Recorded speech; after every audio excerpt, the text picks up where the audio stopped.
New developments at 5 about this cruise ship where officials are monitoring a passenger for Ebola. Officials assuring other passengers the isolated woman is healthy, but they're taking some serious precautions. Our 7 News reporter Eric Lupher seeing it all. He's on that ship tonight, and he joins us over the phone. And Eric, tell us more about what happened on the ship today. Well, just within the hour, it was quite the spectacle for people on the ship. A medical chopper actually flew around the ship and then hovered, dropping off some supplies so the woman isolated on the ship could give a blood sample. The supplies were dropped off. Then the chopper came back about a half hour later, got that sample, and that was successful. And this is ahead of our arrival to port tomorrow. This, again, we're being told is just under abundance of precaution.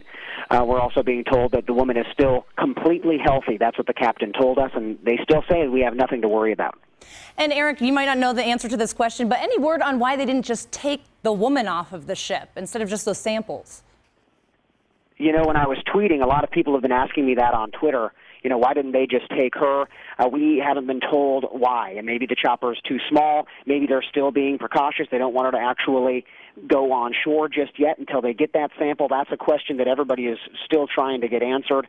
But again, what we do know is that sample was successfully delivered, and that chopper made its way back to Texas. And Eric, real quickly, our final question. What's kind of the feeling on the ship there?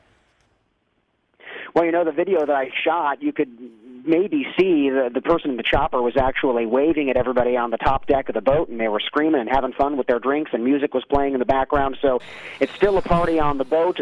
Clearly people are concerned, but they're also still having fun. All right, Eric Lupher, thank you for joining us. We just want you home safely. Meanwhile, the CDC is working to see if the 2 nurses who contracted Ebola from Dallas patient Thomas Duncan have spread it to anyone else.